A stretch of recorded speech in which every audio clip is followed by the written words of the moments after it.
Awesome. All right, guys. Hey, welcome to episode 38 of the Drag and Drive Show presented by Summit Racing. Y'all, we've got a ton of stuff coming tonight. This is going to be a great show. We have guests that were at SEMA. Dude, I'm excited about this. We're going to talk about Southeast Street-N-Yeet. I just got home from it yesterday. We're going to talk about 2024 event dates and updates. We got new dates on a few things. We got Molly Motorsports visit that me and Jesse Fox at 3G Video hit. That was awesome. The circuit 2024 registration is open, so I'm going to talk about that a little bit. We got Drag and Drive World Champion updates and the event list, like I said, for 2024. Dude, I don't know why I put that in there twice, but who cares? Let's get this thing started. Guys, while this intro plays, hit the share button for us.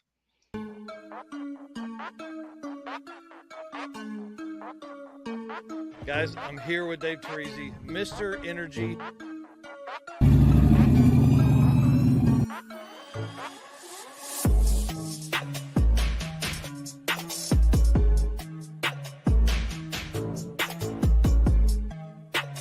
Oh, yeah, I'm psyched to be here. Thanks for having me. And Oh,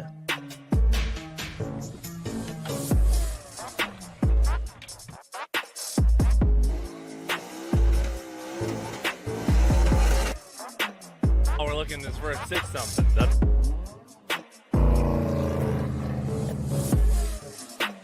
Excited you're here. It's going to be a ton of fun. Great weather. What's going on, guys? Thank you so much for having me. I'm really excited about this right here.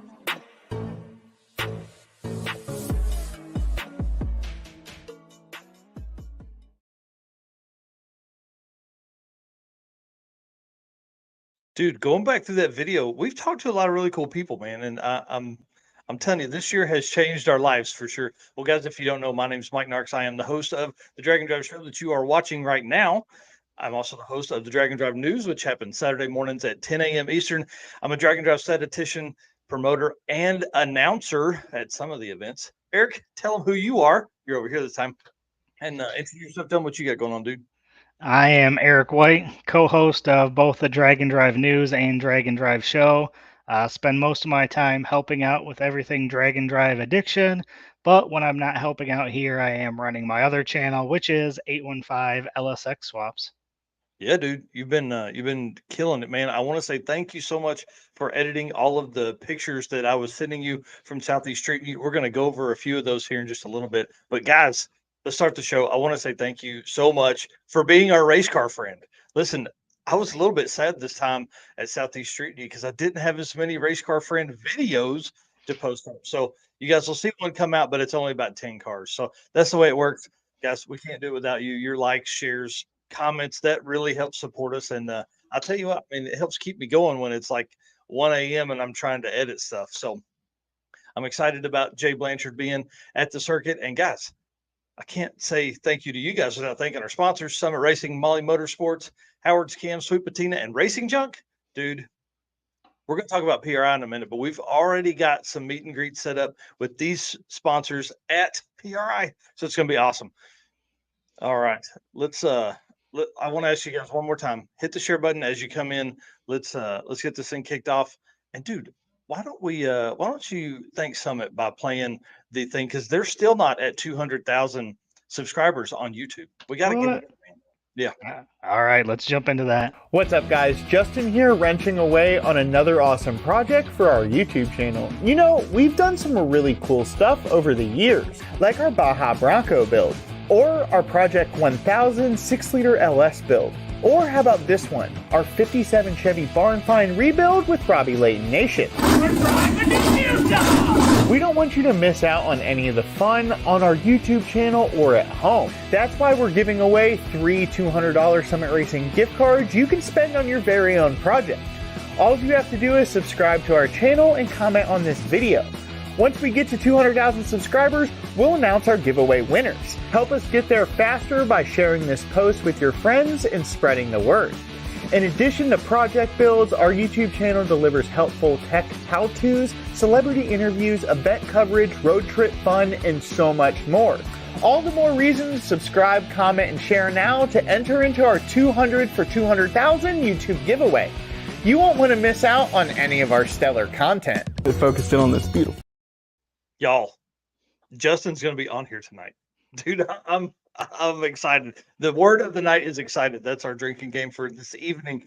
So let's have some fun. Let's get down to this. The circuit registration is open, and there's like 8 or 9 spots left, dude. I'm so anxious about this. I want this event to be the best event that any of these folks have been to. We are going to have the pre-party. We're going to have the racer party on Saturday night.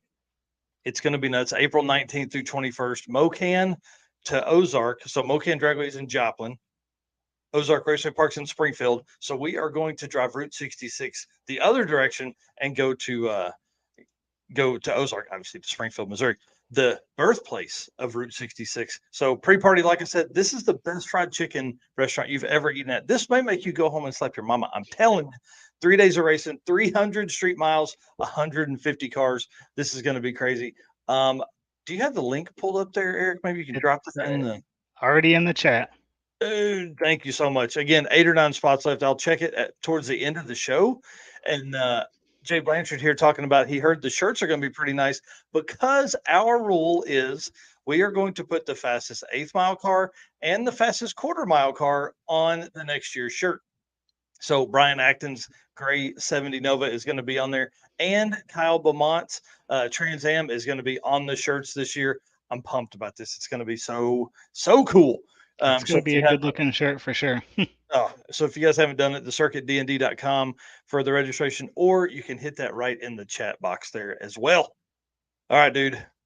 Drag and Drive World Champion. I don't even know if I can leave that up very long. I can't leave that up very long because I think people are going to figure it out. You know what I mean? So like, we'll do that. Oh, hey, kind of like that. So if you can figure out who that is, there is a new Drag and Drive World Champion. Guys, I want to congratulate this person on a hard fought year to earn that. But first, I cannot release their names and stuff like that because I want to quadruple check all of the points. And then I want to send it to Eric and have him check. And then I'm going to have my wife check it just to make sure that all of it is correct. Because next week, as it says here in the picture, we're gonna do this on Tuesday night. We're going to release the names, and I'm hoping that those folks can come on here and talk about their experiences this year, guys. It's going to be crazy. I want to thank Lonnie Tibbs for really kind of putting this in motion. He has been on the phone with me probably, I don't know, 10, 12 hours of our life talking about all this stuff. He really helped kind of lay the groundwork of all of this, and then just helped me figure out things throughout the year. So just a reminder, the people that win this are going to get a custom handmade trophy from Cold Hard Art, who I was talking to today. We're actually going to pick it up at PRI. So Wednesday night, after we get the booth set up, we're going to drive up to Cold Hard Art's studio, and we're going to pick up this trophy. I can't wait till you guys see it. It's going to be amazing, but we're not going to show any pictures until then. Well, one, because we won't have them, but I'm not even going to talk about the ideas that are coming. The winner's also getting a $500 Summit Racing gift card. They're getting a free set of Mickey Thompson tires that can be used at any of the Mickey Thompson trucks. Like, you don't have to see Jason, who's in this picture. You don't have to be at one of his events. You can be anywhere. Free set of Mickey Thompson tires, and buy one, get one on 2 other sets. So thank you to Mickey Thompson for coming on and taking care of that. You get free entry into Southeast Street-N-Yeet 2024. You get free entry into Rocky Mountain Race Week and Race Week. Thank you to Matt Frost and June Allison for taking care of us on that. You get free entry into the Hot Rod Drag Week, which is so amazing to be able to do that, to defend your championship, obviously. And you get a guaranteed spot for Sick Week and Sick Summer. So within that, you can pick out which events you want to go to and, defend your title. Obviously, we're going to keep the format of the top 3 events are what will count for your point series, but we are going to change up a few things that will come along with that will take care of a few other, incidentals that we kind of came across this year and realized and learned some stuff. Then we're doing this giveaway at the PRI award show. At PRI, we're doing the award show December 7th at 11 a.m.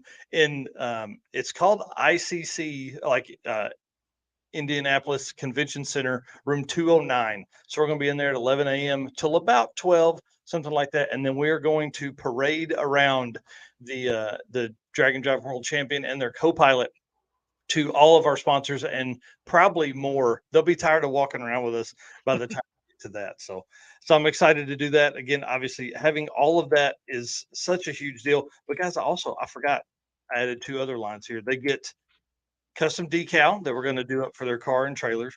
They get a embroidered jackets from Summit Racing that'll say their name and the year Dragon Drive World Champion, all that kind of stuff.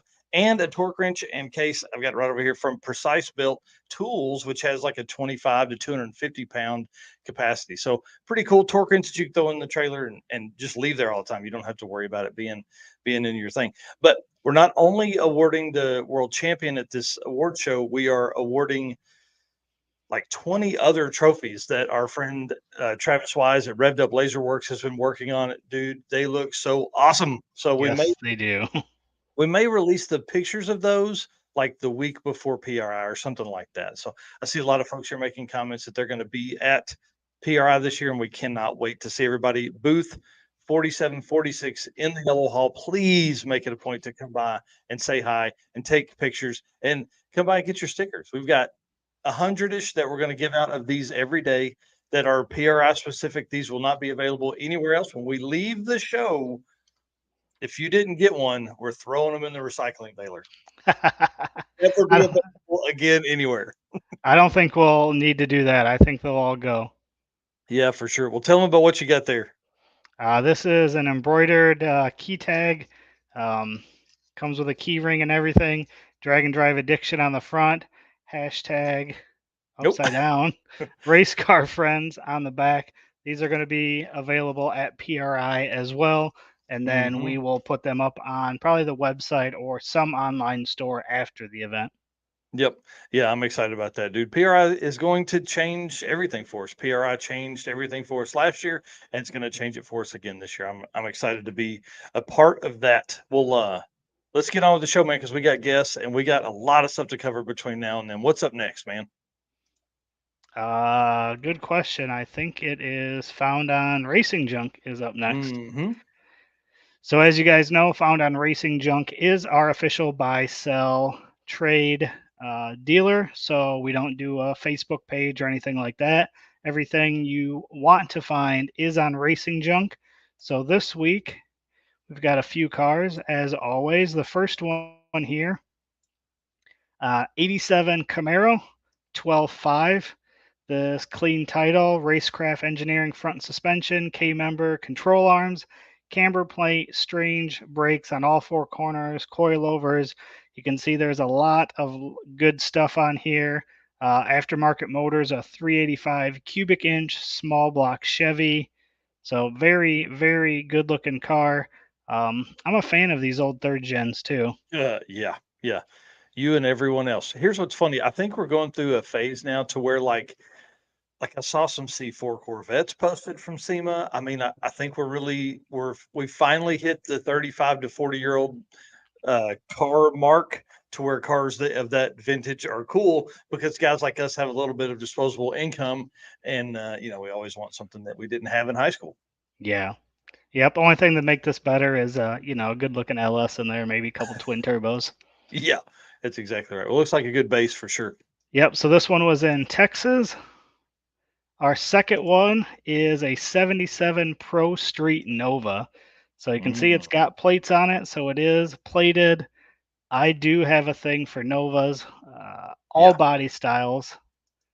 So this one's pretty. It fits that Pro Street old school 70s looking drag car, which I really like. Yeah, I'm a fan. This car looks like it's ready to go too. Where's Jerry Sweet? They need a matching car. That's exactly what I thought when I saw it as well. Maybe this is a better street car for him. Even the paint would look cool next to Jerry and Matt Sweet's Nova. Yep. So this one's in Jefferson, Wisconsin, which is just about an hour from me, actually. I wonder if he'd let you drive it. I keep finding these cars that I can't afford that are right in my neck of the woods too. So yes. 25,000, 77 Pro Street Nova, big block Chevy 496, fresh hipster turbo 400 with manual valve body, 12 bolt posi, ladder bar with strange axles, Front suspension completely done. Drag shocks and front adjustable and rear frames joined together. 6-point roll bar, swing out bars. Again, tons of nice parts on there. Yeah. This car looks like it's something that you could purchase and then maybe hit one of the last events that are coming up, here in the States, or get it ready for Sick Week, which is in 10 weeks. Can you believe Yeah, that? dude, that is wild. Where it just feel like we're winding down, and as soon as we wind down, it's going to ramp Yeah. right back up.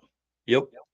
And then my last one for this week is a 66 Plymouth Barracuda street legal drag car plus an enclosed trailer for 30 grand. Dang. I Those thought this was Moparians are going to be excited about this. yeah, Destroyer is going to like this. Yeah. So I thought this was a pretty good deal. Car and enclosed trailer for 30 Mhm. grand. Seems like a pretty decent deal.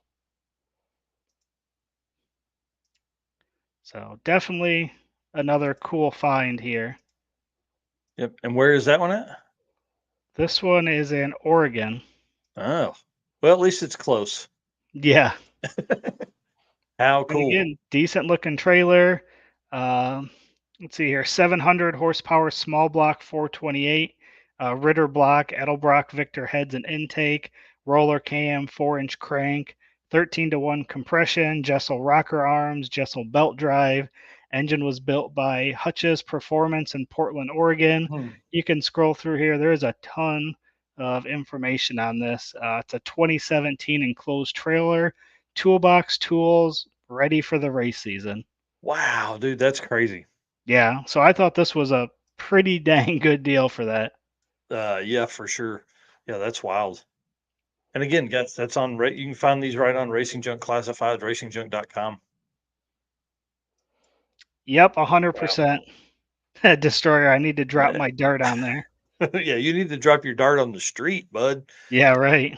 Destroyer will be on here in just a little bit talking about SEMA. I'm excited about that. All right, let's get back to topics here. I'm going to end up rambling, and we're going to be late for our guests. All right. I attended Southeast Street-N-Yeet, 2,800 miles worth of driving in a week. That was all I wanted. I think by the time I got home, I was ready to be home. I want to give all of those racetracks a pat on the back or something. It was insane, the track prep that was available to these race cars. There was a ton of like personal bests that were ran, like Ryan Hargett. I think I got a picture of him here. Ryan and Tammy Hargett, 474 on 235s to win the class, reset the Class ET record. It was insane. Personal best on a 275 of a 463. That video is coming out. I have almost every pass that Ryan made throughout the week. So I'm going to do a full video on that, kind of explain the week. And then there was a ton of other people that made personal bests. Rich Woodward had a personal best on a 275, on a 275 at a 505 at South Carolina Motorplex. That's the fastest he's ever been. Aaron Schaefer went 510. Again, 88 to 98 turbo and 275 to 235 tires. And Yeah. So the bad thing was is Rich ended up blowing his engine though. Shh, don't tell anybody. He man, it was really amazing to see his pass. He didn't make a big mess or anything like that because he had an engine diaper. And Yep. again, that's a big win. That was a stock bottom end in that car, and he said that it was just getting to its life expectancy. He was leaning on it pretty hard last event of the season, and so that's going to happen. So Ryan Hargett also blew his stuff to smithereens, and so he'll be building a new Coyote for that car. So I didn't see that one. Yep. It's pretty interesting. There's a couple pictures that it's Tammy holding bits and pieces that were actually in the wheel and spindle. So pretty crazy event. And luckily those were on the last days. So that's always a big plus. Let's see. John Dotson was the co-pilot for Aaron for the week. Steve Willingham ran a personal best of a 523. And then this truck here, this picture does this thing absolutely no justice. It was gorgeous. Nick Schaff is his name. CG American Muscle Cars or CG American Muscle on Instagram. This truck super cool. 454 cubic inch LSX setup in a 4L80. This truck is our feature on this week's Built for Drag and Drive on the news this weekend. Guys, sixes all week in this truck. Like, Nice. it was nuts for a NA setup that literally had, I think they said 25 miles on it before they came. It was Wow. crazy. The wheel color, everything about this truck, and wait until you see the interior. It's like I said in the video, old man fresh. It's it's amazing. So I love this. This was probably one of my top 3 of the entire event. This truck here just really put it on the map for me. And then obviously Bryant Goldstone and Brian Robbins. We didn't cover much of their stuff because I had the big camera out getting content with them. Y'all, this is the first day. Okay. This is as they leave the facility before they even make it to the first checkpoint. They broke the wheelie bars. Okay. They broke the wheelie bars and fuel tank on their pass. Then they pull out with their drive tire, have a flat on that, which is obviously like a 33 or 35-inch tall, mud bogger tire. They have a flat tire on that. And then before they get to I think the last checkpoint or right before the other track, they pull over to he said, I just wanted to drop some fuel in to make sure we had enough. They go to get back in the car. Ignition won't do anything. So they slept for an hour in the car that night after paying for a hotel room, got it figured out, and got back on the road. Is insane. That was day one. Day one. Then they pull into the second track on day 2. This picture is of them at the first track on day 2. They pull into the second track on day 2 and bust a hole in the oil pan as they're driving over the speed bumps. Wow. Dude, it was brutal. So, and that wasn't the last bit of struggle they had either. They fought that car all weekend. Or all week. They had traction issues, which, big floppy tire kind of on a radial prep surface, but they ended up taking the quickest overall of the event. And that's the second time they've done that this year at a national drag and drive. I mean, it's pretty amazing. Nice. That's a Yep. pretty sweet photo you captured there too. I like that.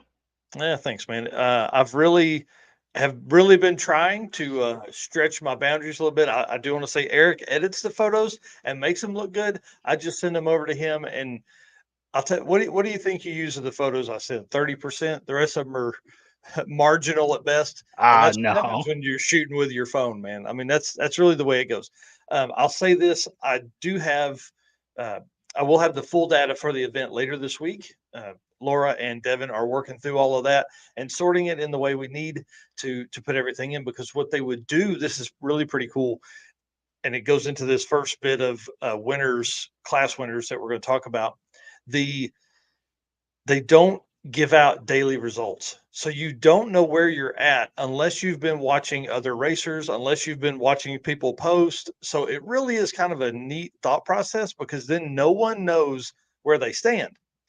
As you go into the award ceremony, everybody kind of has a pretty good idea, but this guy, Joe Polcher, had no idea he had won. Really? No idea. The way they had worked, and I've got it all on video. I wish I had put it in here, but it was crazy. His reaction was, he was blown away, to say the least. So he essentially, the way they work their DYO is you can run faster and slower than your time, than your submitted dial-in. And so he just went for a Hail Mary pass because it was going to be his last pass of the weekend anyways. He turned that in because it was the fastest, and it worked out that he was 0.001 off of his dial with his average. It was insane. So it's pretty crazy. Yeah, that's really cool. Yeah, REB Auto here says I had a personal best 60-foot and quarter-mile time. When we went to Carolina Dragway, they were able to run a quarter mile because that track is set up for that. And so that added an extra step because that track could not show your 8th mile times.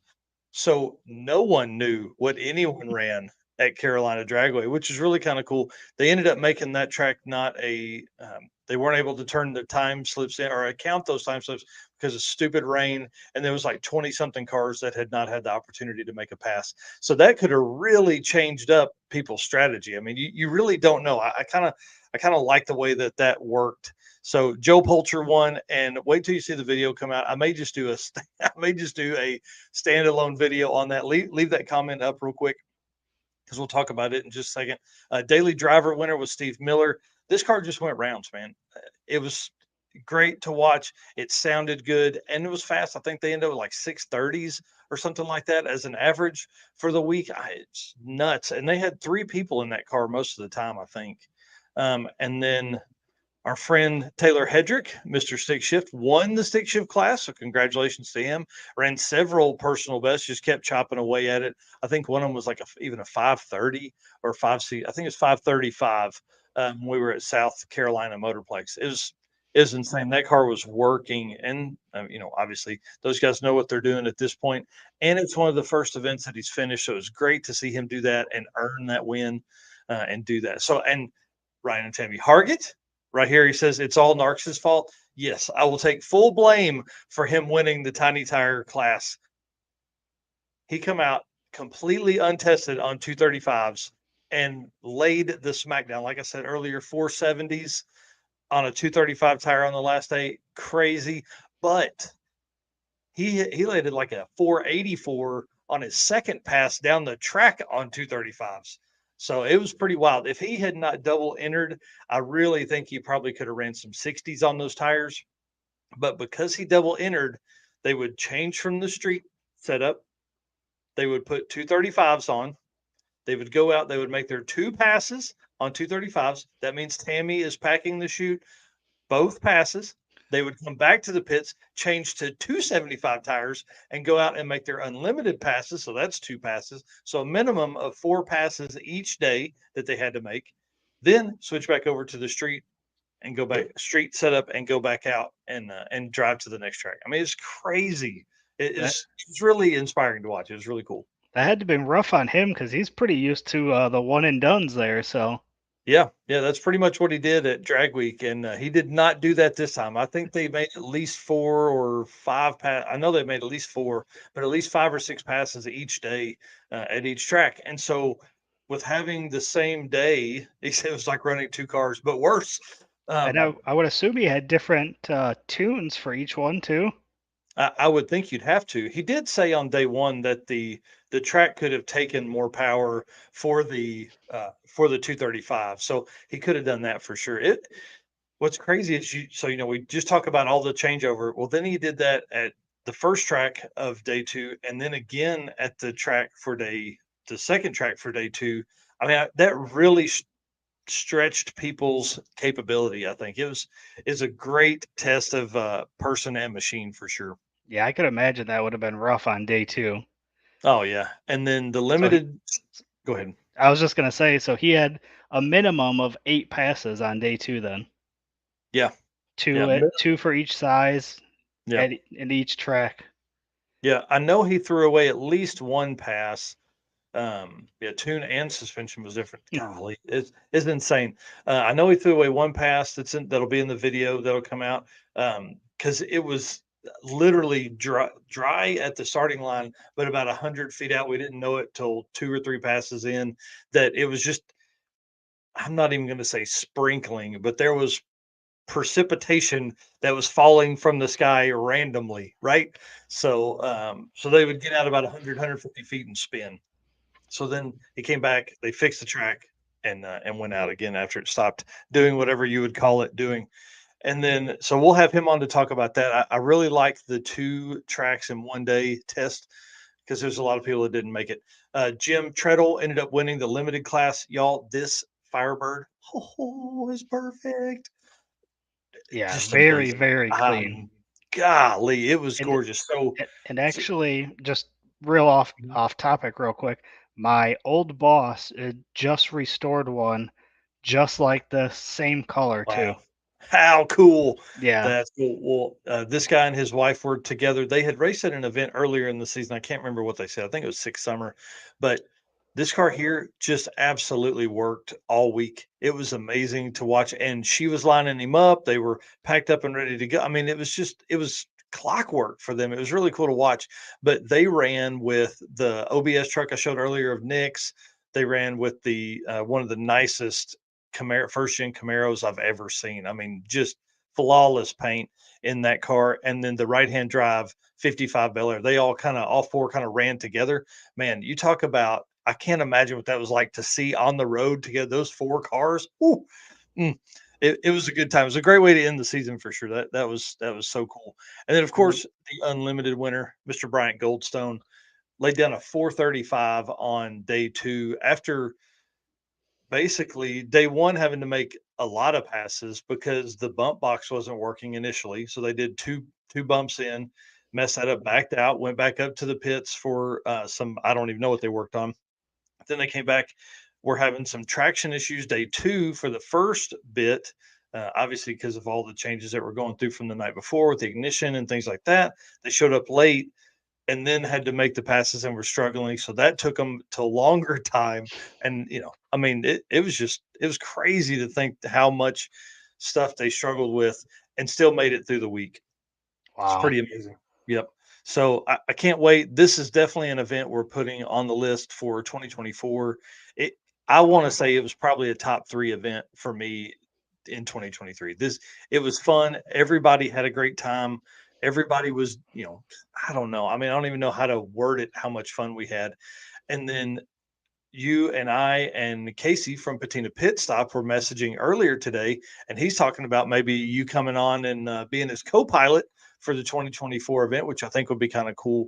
Put Yeah. you in a car with a GoPro in your phone, and you get that side of the content, and then I'll run around and get all the other stuff. So that's one thing we haven't Eric hasn't done yet, is he hasn't like physically been in, been in one yet. So that we definitely won't have you wait until November to do that. But that's definitely one I think we should put on the list for you to maybe co-pilot with and co-pilot edit pictures and videos with me.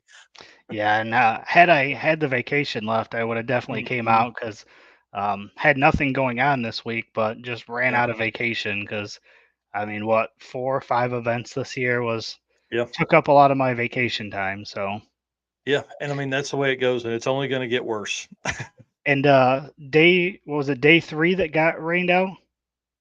Yeah, Darlington was rained out, and that's where we had one video that I took of Brian's car cruising through the water that Yep. has gone absolutely crazy on Instagram, like 80,000 views or something like Yeah. that. So it really triggered a lot of people talking about what is a street car and what is not a street car. And then you and Jesse went on a little side adventure that day then? Yeah, so we actually we skipped the route, which we probably shouldn't have because they went go-kart racing. I think that would have been fun content to get for you guys. But Jesse was on the West Coast a couple weeks ago with Death Week, so he had to hit the East Coast. And so obviously I took the chance to go with him, and we ran from Darlington to Myrtle Beach, which was only supposed to be about an hour and a half, but it was really about 2 hours and 15 minutes each way because of the rain. So it was just gross, but it was cool to hit that while we were doing, while we had this chance, because really he wouldn't have been back out that way till at least probably, I would say, November until Street-N-Yeet again. Yeah.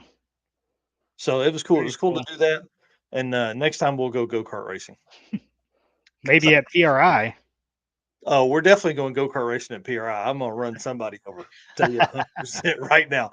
So I want to say congratulations to everybody that finished, everybody that competed with Southeast Street-N-Yeet. It really was an amazing event. I hope that everybody's telling their story on Facebook, getting those out there. I do have some plans for some of the posts that people have made to go back through. Eric and I have talked a little bit about how we want to kind of help memorialize some of the stuff that we've seen throughout the year, and how we can do more and provide more for future, I don't know, events and racers. So, all right, let's move on because we've got folks that are here in the back. I see our guests are kind of stacking up here. I'm excited about having them on, but we got stuff to cover. All right, so Found on Summit Racing, guys, you know the deal.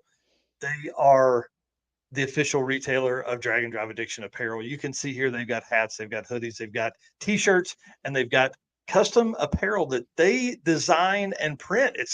It's so cool for someone like you can go into a Summit store, retail store, and buy Drag and Drive Addiction apparel. They have it in the warehouse. You did it. Dude, I almost cried when I went into the one in Georgia, Madonna, Georgia. I walked in there because I had forgotten my what we're going to deem as the Tommy Dupree shirt, which has his car on it or his old car on it. I go in there. I had forgotten it at home. I walked in. I asked for it. They had it in the back. They came out and gave it to me. Now I hear at the Ohio store, they may even have a few hanging on the rack, dude. So You pretty know, cool. I just looked up this week. I was talking about the Summit store, and I looked up, and the Ohio one is not too far away, and Mm. I believe it's next year. I have a family member who is in Ohio who is graduating high school. Well, I think So we know what that means. I think that there's a chance that I might end up stopping at the Ohio Summit store, which would be really cool. Oh yeah, for sure. Well, what I found on this week is something that I could use. I'm just telling you guys, if you want to give me something for Christmas, this would be a great gift. I'll put it on the little Saturn rocket. Well, I'll live in this thing for a week because the canopy, the 10 by 10 canopy that I have, has a tent that attaches to it. Well, like an idiot, I didn't tie it down because the wind wasn't bad. I was going to sleep. It was late. Didn't tie it down. I came back a couple hours later the next morning. Of course, it's laying on the fence, all bent up and tore up. So I am going to be looking for something, some kind of solution to my sleeping. And Tab and Brett Marvel, Tab Fimster and Brett Marvel slept in a tent like this all week. Rob Courtney sleeps in a tent like this when he's doing dragon drives. I think this could work for me. And guys, it's $700 off. Like, So what's real funny about this, and you and I didn't even talk about this last week when you were at Street-N-Yeet. I was doing the Found on Summit for you, and mhm. I intentionally looked for these and was looking at these and almost put them in last week. So the fact that you Nice. chose it this week Yeah. is definitely it means you need one. I'm telling you, the little Saturn would be perfect with one of these on the roof. So, and then also they've got Race Star wheels, y'all. Huge discounts, like $75 off this wheel on the bottom. The Truck Star Chrome, $68 off, or does that say 63? I can't see. $63 off on each wheel. I mean, that's crazy. I think it's like 37% or 30% off, something like that. And you can just go through and by my math, that means you could almost get a free one. So Yeah. it's almost buy three, get one free. I'm not saying it is, but it's pretty dang close. So that's pretty awesome. That is my Found on Summit Racing segment this week. I want to say thank you to them for being a part of all of our stuff here, man. I mean, they're a huge part of our program and brand. And obviously to have their own merch at their warehouses is super cool. Yep, and I absolutely love this hat. So if you haven't Yeah. gotten one and you're ordering something, or if anybody's significant other is watching, these Yeah. are perfect Christmas gifts. So if you're ordering Yes. something, throw one of these on your order, and you can get it for your race car friends. That's right. And speaking of race car gifts and race car friends, dude, Sweet Patina. Oh man, where did I put there? It is Sweet Patina.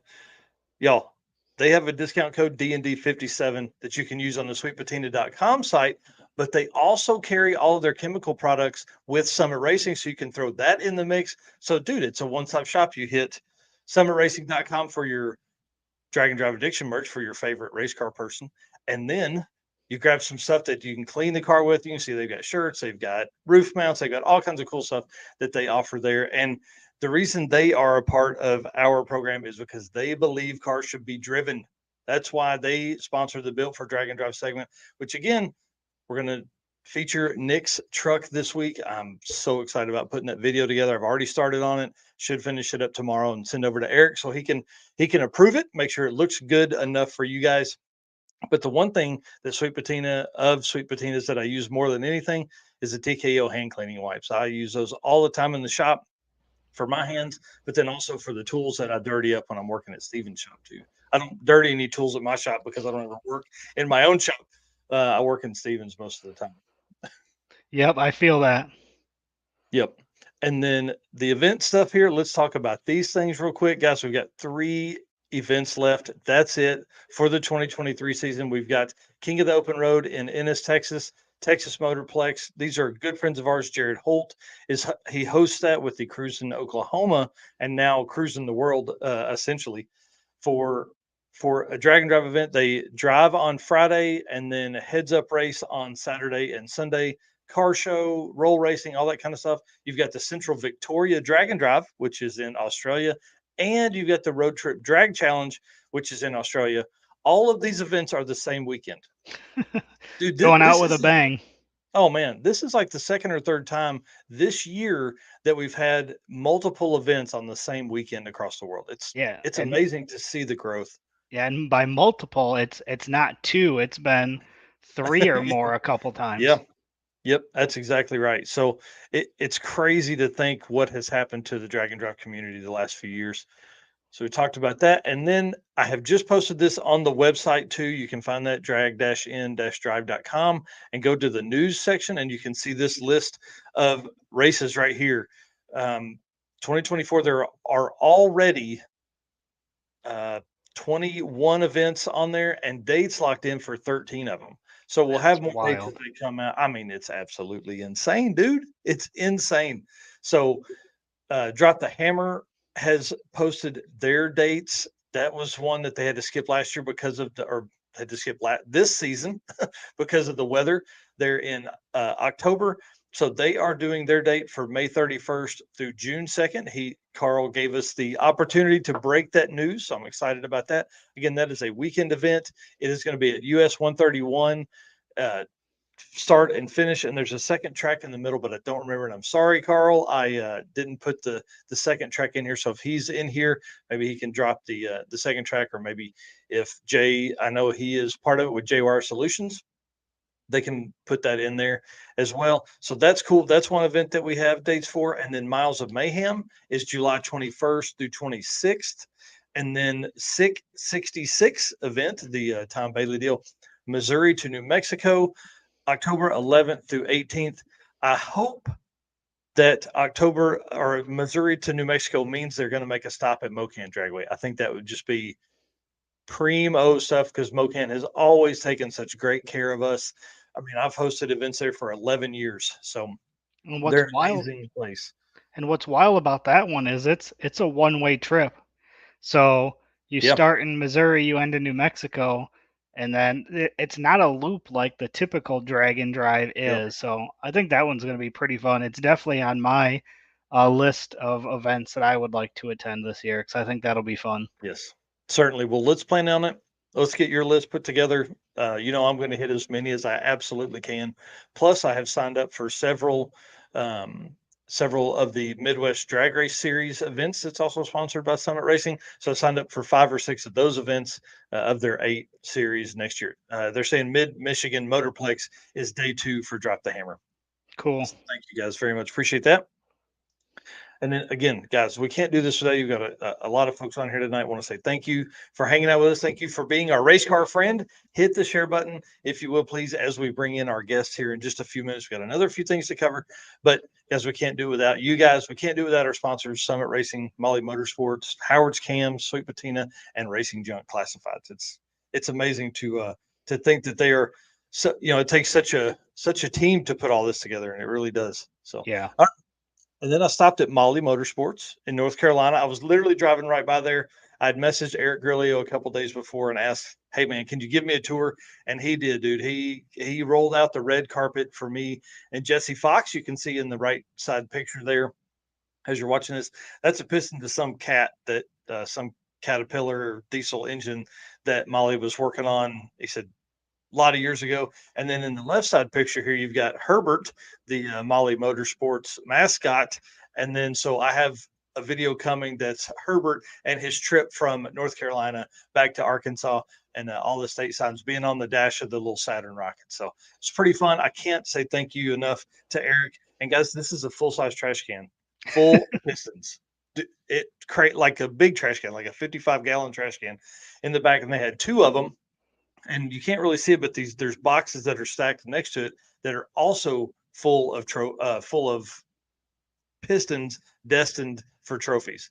It's pretty crazy to see that. And so Eric was kind of explaining why they have so many. And some of these pistons look identical to each other, but they may be a millimeter here difference or a centimeter there difference to test like dome size and things like that. And then they have a 3D printer that they were actually printing pistons in the back to test like how rings would fit and things like that. So pretty crazy setup there. I couldn't believe it. thanks to Jesse Fox for hanging out with me. Appreciate that. While we basically camped together all week, and then he stayed and went to this with us. He takes a lot of photos for them behind the scenes. So that's pretty awesome. A lot of the pictures that you see posted on the Molly Motorsports social stuff is taken and edited by Jesse. So that's always cool.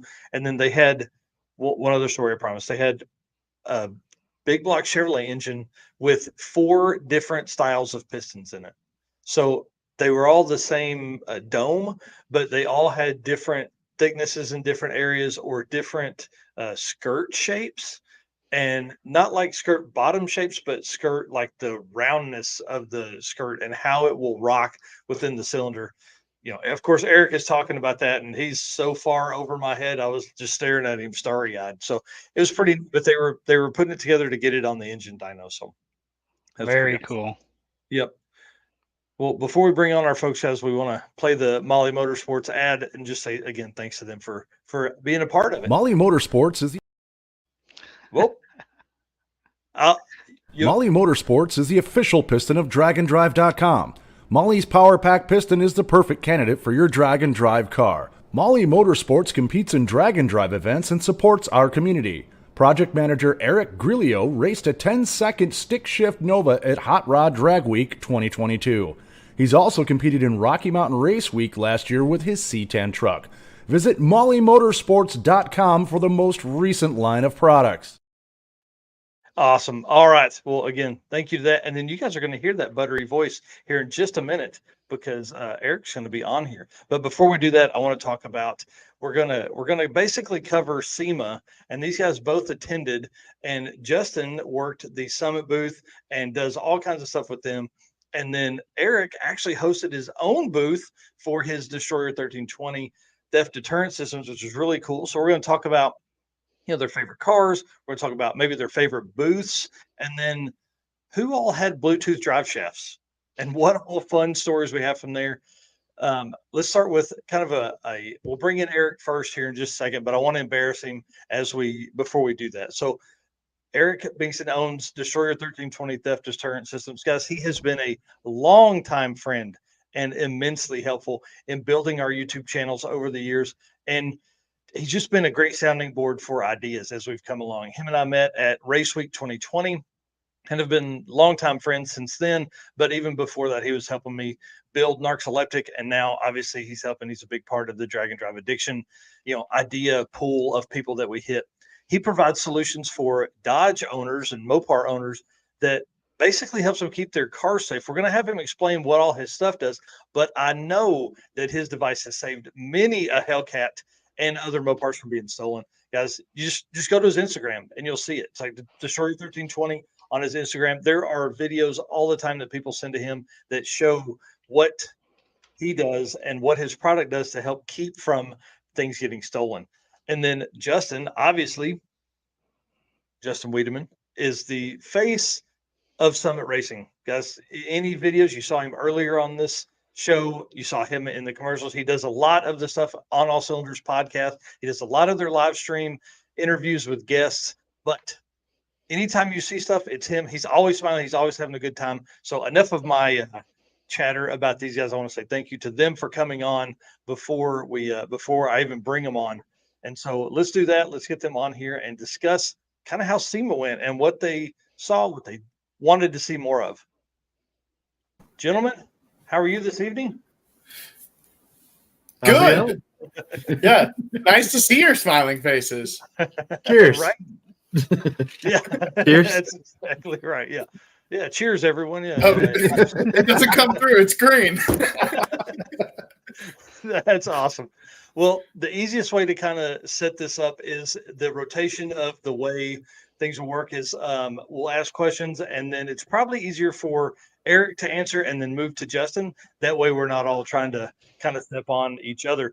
And the first thing we want to talk about is, who you guys are and what you do. So the first question I have is 11-year-old Eric and Justin, were they car guys? Yes, very much so. Awesome. Yeah. So I kind of grew up in this. My dad's mechanic, hot rodder. My grandfather, my fondest, I always say what solidified it for me was a guy here in the town I grew up in had a 69 DZ302 Camaro. And I don't know, I was probably 8 or 9 years old and went in a ride for that, went in a ride in it. And, just that 4-speed, just grabbing gears, putting it to the wood, that solidified it for me. And I was, Hunter, there's the quote that goes, faster, faster until the thrill of speed overcomes the fear of death. And that was it for me. Car, always car guy. Nice. That's awesome. For me, it was my uncles. I had twin uncles growing up that huge Mopar guys, clearly. But my fondest memory was we were in a 70 Challenger with a 440 in it, not stock whatsoever. And I was sitting in between the seats, and my brother's sitting here, my uncle's driving. I'm sitting in between seats, so I'm kind of hanging on, looking through the window, looking at everything. And we're at the light, and there's a guy in a Nova next to us. My uncle said, "Hold on." I thought I was holding on. I flew up and hit my head on the back window and fell down in the seat. Yes. I was addicted. I was addicted from there. I was like, if you throw me through the air and smack my head on the window, come on, man. I'm in. Well, guys, tell us what you do. No, I was just going to say a lot of people here watching probably don't know, but Eric and I actually grew up in the same town, and he now lives in Arizona, but probably, what do you say, 15 minutes at the most from each other? Yeah. Oh, yeah. Didn't even know. Yeah, exactly. That's awesome. Well, let's obviously talk about products here. I mean, obviously we know Justin slings all, the world's largest parts retailer. We know kind of what you do, but Eric, kind of tell us what goes on with Destroyer 1320 theft deterrent systems. So kind of a cliff note version of how this all came about is the reason I'm called Destroyer 1320. People go, "Oh, you're trying to rip off 1320 video." No. I had a Destroyer Gray 1320 Challenger. I wasn't being creative at all. I called it what my car was, Destroyer 1320. Put it together. So I have been on YouTube for quite a while, as Mike and Eric know. I met them through YouTube. And I went to a race. It was a YouTuber call-out race. And I was going to race a gentleman named Wide Body Nation who had a Hellcat Red Eye. I knew I was outgunned, but I knew I'd get him to the 8th mile because my car would hook and go. So I met him on a Friday. He comes to the track Saturday and goes, "I can't race." I'm like, "What'd you break your car? What happened?" He goes, "No, I got stolen." So we found the footage from the hotel he was staying at and watched how they did it. Now, take in mind, this guy had a brand new C8, which was one of the first C8 Corvettes there was, next to I think it was 2-week-old Hellcat Red Eye. They didn't even look at that C8. They went straight for that Hellcat, popped it in neutral, and rolled the thing away. So I tore my car apart when I got home and cut up. It was actually the heat shield from a cold air intake, and bent it up and found a way, drilled holes and made it fit over that so no one would steal my car. At first, it was me being selfish, like, I ain't doing that to my car. Yeah. So I made that, and then I showed it to somebody. They're like, "Can you make me one?" I'm like, "Sure." Then, "Can you make me one? Can you make me one? Can you make me?" Yep. And now we've sold over 10,000. And so, golly, dude, that's so amazing.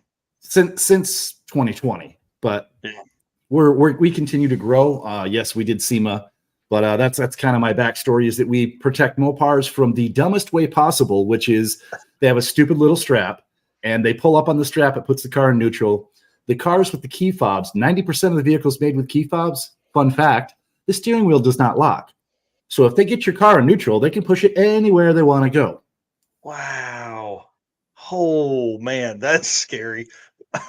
That's scary. Trucks, SUVs, cars. And so we currently protect almost the full line of Mopar. And I'm working right now. My brother and I are brainstorming. We're going to start doing Ford F-150s. We're doing Mustangs. We're moving over to Chevy. All the vehicles that have this issue, we're going to cover in the future. Nice. That's awesome, man. Well, Justin, tell everybody kind of what's a day look like in your life? Because I can't just say you're a social media and video guy. Like, you do so much. So my official title at Summit Racing is video host and technical advisor for internet marketing. Yes. So I know. Well, that was the fun fact is I got to pick my own title, and my goal was to make it go across the whole business card. Yeah. Because I mean, that was like, I was like, yeah, if I'm going to do this, I want people to like stare at it. So lots more words, the better. So Yes. a lot of, if I'm not out on the road, covering events or, heading to shows like SEMA or, out and about with some of our project vehicles, I work out of the Ohio location, the home store of Summit Racing. Mm-hmm. And I do a lot of video filming, brainstorming, general in-shop work, just trying to make cool content to bring it to the people. Yeah, man. So every day is different, and that's what I appreciate. I'm never doing the same thing like twice. 1 week I can be working on a project Jeep. The next week I could be building an LS, or talking to cool folks like you guys. So it's always something fun and refreshing. Actually, me and you, Michael, met at the first autocross week presented by Summit Racing. I jumped on the podcast a little bit then, and we've been talking about getting together and doing this, and now we're finally doing it. So I'm excited.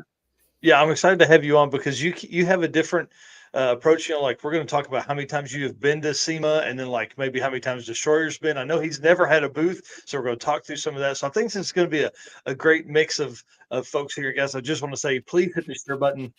As we go into this, we're going to have some fun. Kind of the plan here, we're going to spend 30 or 45 minutes, maybe an hour, discussing what SEMA was like and kind of what the future for you guys is. But if folks have lived under a rock and you don't know, SEMA 2023 had more than 2,200 exhibitors and more than 160,000 people attended.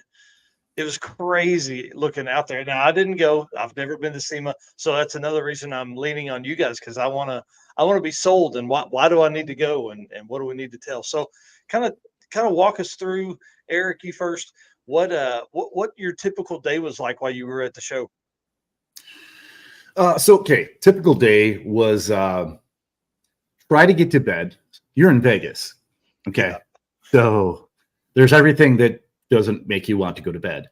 Yeah. So getting yourself to go to bed, waking up, realizing that you should have gotten up a half hour earlier than you did, struggling your way to walk the 800 miles it feels like to get to where you're supposed to go just to get coffee, realize the line is way too long, skip the coffee, head straight to your booth, get everything set up, hang out with everybody for an hour and a half, realize you haven't had coffee and haven't eaten, and then go hit the restroom, forgot why you went, left the thing in the first place. Somebody brought you coffee and then you're happy. So that's kind of the beginning of the day. But the rest of the day is truly meeting industry leaders, a lot of heavy hitters. You don't have bottom feeders, and I don't mean no disrespect to anybody who does whatever you do for a company. I'm just saying if you're going to SEMA, you're going to meet vice presidents, presidents, international people that really can make decisions in companies. So you need to understand it's a business-to-business event. It's not for, Bob needs a camshaft. No. That's not what that's about. It is your business doing business with other large people like Summit Racing. That's right. And by the end of the day, your feet want to fall off, and you do it again the next 4 days in a row. So, yeah, that's kind of my take on a day in the life. Justin agrees. Yeah. So for me, my day, starts. I do obviously the media side of it. So my day starts and the hard part for me is, I'm in Ohio, so my time schedule. I'm waking up at 4 a.m. Yeah. And so you're up and about and, bright-eyed and bushy-tailed on the first day. And by the end of the week, you got some bags under your eyes. And, it's not for the faint of heart. I get up in the morning, I head over to the show. And the big thing that I do when we go to these shows is I talk to some of our vendors. And we want to show the cool, new, sweet products they brought to the show. Mm-hmm. So me and the video team will head over to a bunch of different booths during the day, interview people. We catch some celebrities in and out, we're just trying to bring the media coverage to the people. So, hit different booths, film videos all day, from when the show opens to the show closes, you go back to the hotel room, you flip your shoes off, you contemplate life. You go to In-N-Out. That's we don't have that on my side of the world. So I think a couple of the guys here at Summit ate In-N-Out 5 times. Like I got In-N-Out before I got on the plane. Like I was waiting, and In-N-Out opened at 10:30, so I was waiting outside of it before my flight. I was like, I got to get it one more time, get my fix. Yeah, here in the Midwest, we don't have In-N-Out, so when we see them, we eat them. Yeah, not to mention it's Halloween week. So, you have to go down to Fremont Street on Halloween night and see all the extravagant costumes and people. And your time, like I said, if you stay out till midnight, you're like, oh, gee whiz, I'm up till 3:30 in the morning home time. Like, this is not sustainable or healthy. And then there's navigating the people. It's amazing. You could have an extravagant video camera and all this stuff sitting out, and you're filming a video with somebody, and then you just have, somebody just walk through right in the middle of it. Like you're not even there. And you just keep that smile on your face and just keep on doing what you're doing.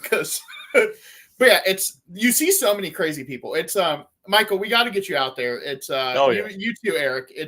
There's no trade show in the world truly like it. I wonder if the Aces construction show is the same way. If people want to come look at, there's all sorts of cool cars. Do people want to come look at drywall the same way? I don't think so, but I think we're very fortunate to be in this industry and kind of have this kind of trade show.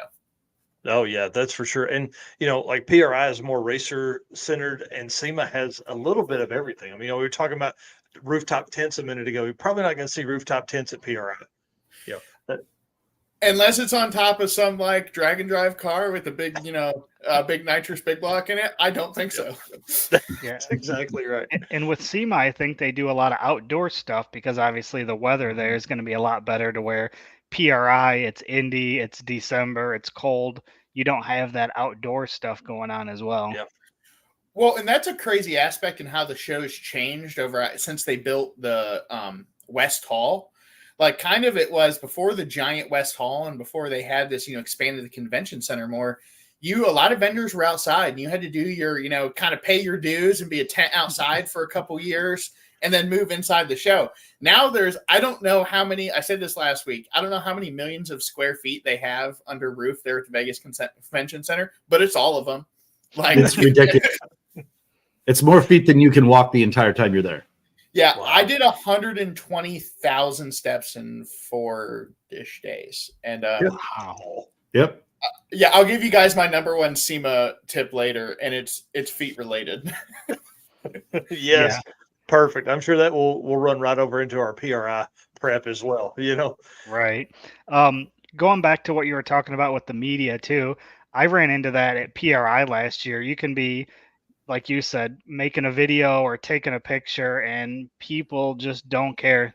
If I'm standing there trying to take a picture of a car, people will walk right in front of you. It doesn't matter. That was a learning experience for me last year to realize like they don't care that you're taking a picture.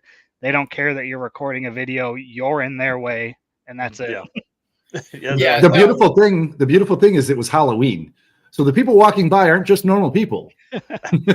There were some very interesting costumes out there. Not sure how many Justin saw, but I saw a few that I'm like, thank God my kids are at home. Yeah. Of course, it's Vegas, though. Yeah, to say the least, my friend, to say the least. So just an estimate, how many people do you think that you talk to during the week?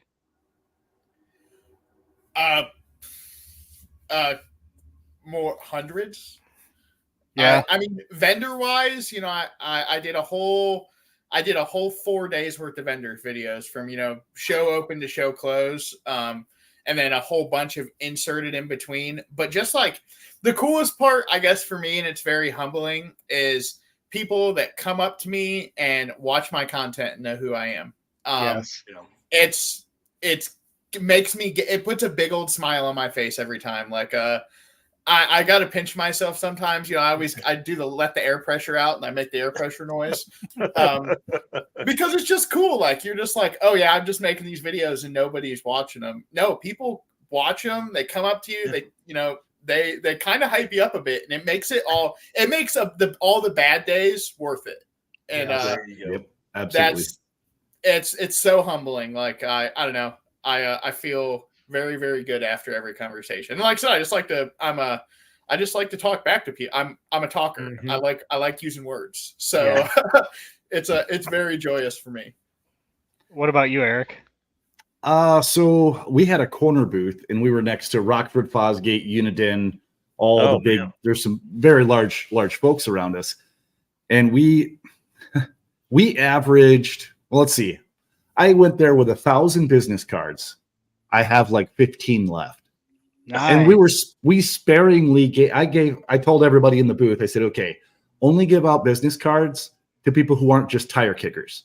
Mm-hmm. Like tire kickers, okay, here's an info card. We had a separate info card. We'd give them people who were interested, and I still have. This is a stack that I whittled down from about 200 of business cards of people who I want to follow up with. But yeah, we would have 100 to 150 a day, no problem per day. It was just nonstop. It got to the point where my sales spiel. You start adding new words and trying to change it up. I was like, do I just record it and like just, hey, so what's that? Play. That's awesome. You should have had it where you make them pull the strap, and when they pull the strap, it plays your. Yes. That would be great. That's a great idea. That's a great idea. So while you guys were there, did you meet any celebrities? So I'll let Eric go first. I was gonna say, go ahead, bud. So the most, my hardest fangirl moment, most humbling. This was the best part of my show is I'm standing in the Blueprint Engine booth talking to Kel from Blueprint Engines, and Stacy David walks up to me, knows who I am, starts talking to me, and then same deal as here. He's like, I'd love to have you on the podcast. And I just look at him like, little kid inside me right now is losing his mind. Like, I woke up on Saturday and Sunday mornings not to watch cartoons, to watch you. And dude, so nice. And then I met a lot of other cool YouTubers. He was that just blew my mind. From Rob Dom, the Rotary God. He does a bunch of cool Rotary stuff on YouTube. Sage Thompson, the Donk Master, or Sage Thomas, my bad. He was cool. Tons of people. One of the other cool kind of up and coming people on YouTube also that I did a cool interview with was Riley from Riley's Rebuilds. She does a bunch of cool carburetor content for Edelbrock and those folks. But Tavarish from he's restoring this cool P1 McLaren that I just think is just neat because you're taking something that should be extremely expensive and you're it was in a hurricane and you're fixing it, doing sweet stuff with it. But yeah, tons of, and then I went to the HP Tuners. They had a kind of a vendor appreciation kind of go-kart night. And, a ton of other from Ian Johnson, which I've done some stuff, met him, did some stuff with him, Blake Wilkie, Holly from Mischief Maker TV. Just, there's so many people. That's the cool part about the show. And I'm sure Eric can attest to is you could just be walking around and you're like, we had, his name just Brock. I can't remember his name. He drove the Shelby Daytona and did a bunch of Datsun racing too. His name just slipped my mind, but his first name is Brock. He's an older gentleman and he's kind of a race car god. I can't remember it off the top of my head. Brock Yates? No, Brock Lesnar? Peter Brock. I am so. There you go. Woo! There you go. There you go. Yeah. So Peter Brock was in the ATEC booth. And cool. got to talk to him and just kind of shoot the snot. And you're just like, yeah. But yeah, no, it's wild. It's an industry show, and there's tons of cool people there from the industry. That's awesome. What about you, Eric? Who'd you run into? Well, interesting. The most interesting one was the FBI came to me. Oh, and I was like, "Oh, hi." Well, which he didn't even announce it. He said, "Well, what's this about?" And I explained and showed him everything that we have that we're selling. Yeah. And he goes, "Well, my name's so-and-so with the FBI, and I'll be contacting you. We've had 7 cars of ours stolen this week." What? And so Wow. I showed him the 7 vehicles that we covered. And he goes, yes, we actually have all of those. Yes. Here's my card, sir. Let me know. Yes, please. We make The price government may deals. rise, but Yeah. I will help you. Yeah, we make government deals. Just gotta this is back end here. Wholesale available. It's the Destroyer 1320 mil spec edition. There we you go. That's right. That's Exactly.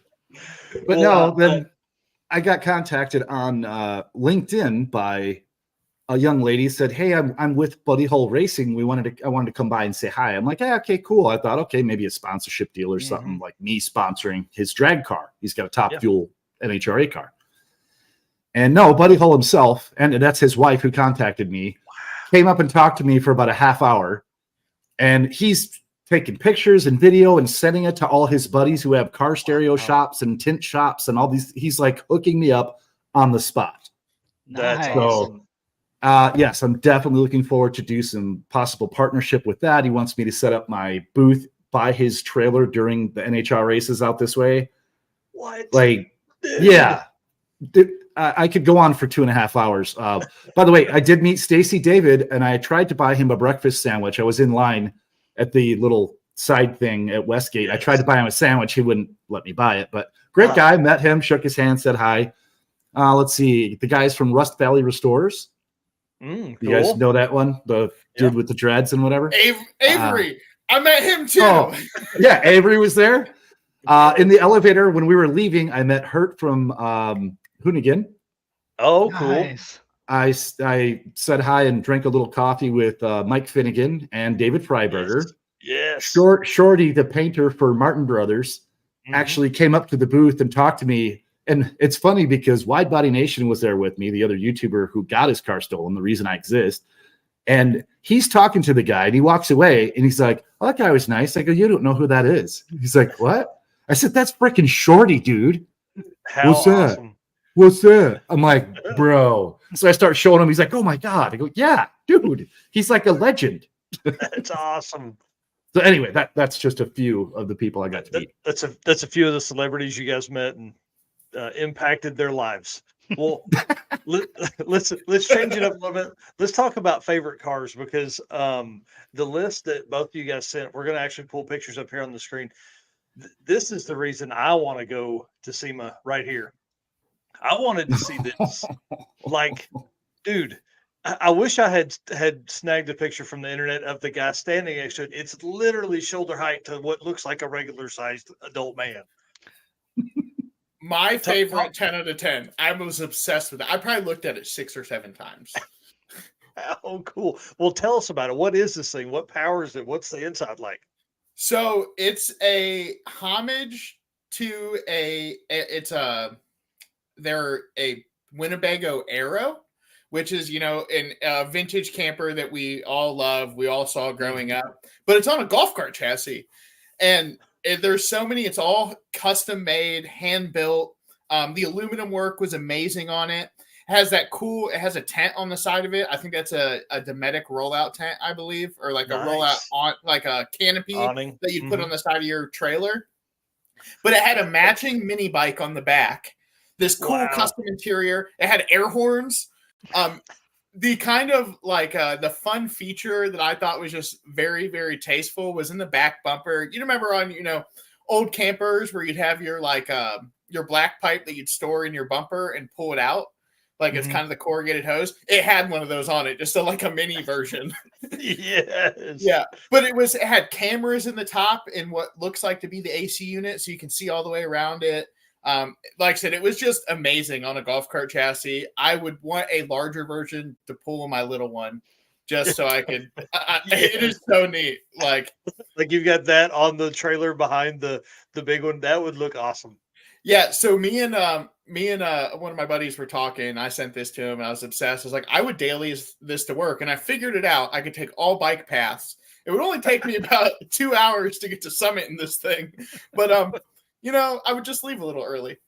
Yeah, I mean, and it'd be so worth it. How cool is that thing? Well, the next setup here, obviously, is a picture from Destroyer sending it over. Dude, tell us about this thing. Is that a Ring Brothers car? What is that? Yeah, it's called the Roid Runner. and it was really cool. There's a little video, a short that I did. So the guy who created the 360 booth that's inside of, he was standing there and he goes, "Hey, let me put my camera up," or hands me, takes my phone and he goes, "Do you want a video of this?" I said, "Absolutely." So he takes it and puts it next to, like, this is really a weird setup. If you look at the bottom on the right side, you can kind of see a little black line behind the back end of the vehicle. Mm-hmm. That's a track. And that whole room rotates on a track and you're standing still. But when you watch the video, it looks like the whole thing's rotating and you're standing still. It's a mind meld. Like, it is the coolest thing. And yes, that is number 2 of my favorite cars that we saw there. And the experience of that was really cool. If you ever see a 360 booth, go check that thing out. I already looked up how much it is. I'm like, man, God willing, someday we'll be able to go, "Hey, who's got a cool car? Come here and put it in." Because we need to take some cool pictures and video. Right. How cool. Well, that car looks amazing. I mean, the Ring Brothers, they are no joke. They do the best stuff. Unreal. Yeah. This thing was, the Ring Brothers car was amazing. This thing was rowdy and it had a cool story. It was in the Vibrant booth. It's basically a Firebird on a IndyCar chassis is the best way I could, or it's like IndyCar themed. Okay. All sorts of crazy suspension. Like I said, IndyCar like massive aero, tons of carbon. The motor in it, the LS, basically, it would be like where the back of the cylinder head would be like where your knee conventionally sat in the car. But this thing was built by a father and son in like a year and some time, a year and change time. They plan on doing a bunch of crazy stuff with it between road racing, maybe Pikes Peak, just wilding out with it. And like I said, it was LS powered, had a giant turbo on it, very, very well clean build that I was just obsessed with. And then we got some Donk Master action there. Yeah. I don't know what it is about donk racing, but I'm obsessed with it. And I think it's something I want to get into. And this is a blower car. They have something for every, these guys are into blowers, nitrous. I love the nitrous. Nitrous and big blocks just put a big rowdy smile on my face, Yes. giggle gas all the way. Turbos too, but they race them like no time cars. And the fact that some of these are like 2,000 horsepower and they could smack them down the track in somewhere around 10-ish seconds, even faster, is insane to me. On like a 26-inch tire. I mean, like these, or 26-inch wheel. Yeah. With the, probably a 31-inch tall tire. I mean, it's crazy. That's the race my friend got his car stole at. It was a YouTuber call-out race. The race was Demonology versus Dunkmaster. So yes, I've seen these in person. I was there when the first ones that were on that stage were done. So this car is wicked fast, like 8 seconds. Yeah, they're absolutely insane. And think about you have how fast you go on like a 28-10-5 and how much, how much a tire wrinkles. You don't have any sidewall. It's a controlled, it's controlled chaos. Yeah. Yeah. And I would think like the tuning aspect from that side would be very, very difficult. I think Mac Fab beadlocks, Lyle Barnett, the thing he's with, I think they make a 26-inch beadlock for these things. It's crazy. I'm all about that. It's it, like I said, it puts a smile on my face. It's something I need in my. I'm a big car guy. I had a 78 Mercury Grand Marquis that me and my buddy Kenny, we hopped up the big block in it. I blew out the spider gears, doing donuts in it one weekend. So then I just put a mini spool in it.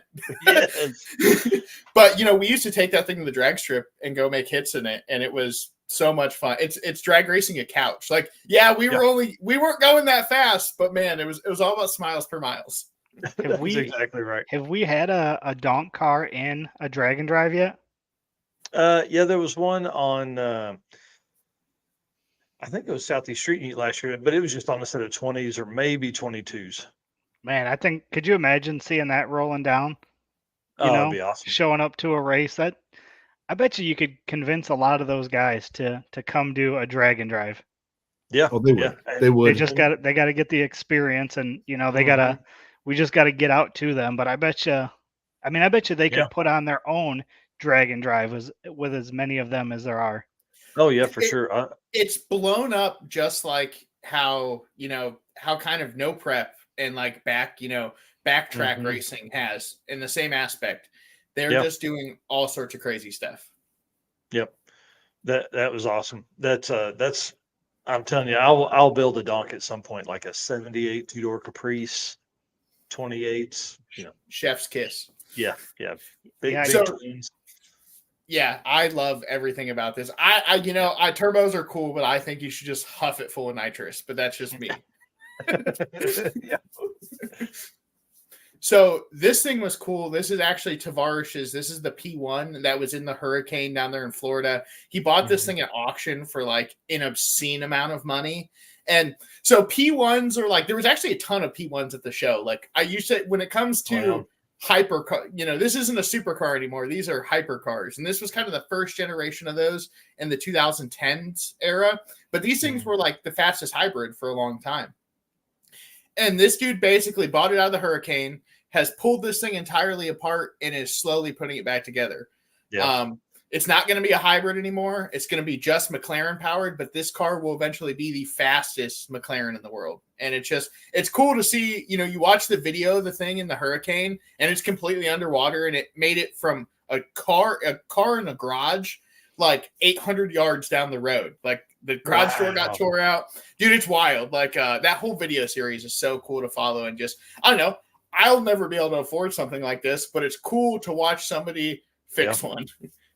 Well, and what's really neat is he basically sold all of his project cars to fund this one project. Like there was a lot of stuff that he sold to be able to come up with the money to buy this, and then the subsequent, build from there. It's pretty crazy.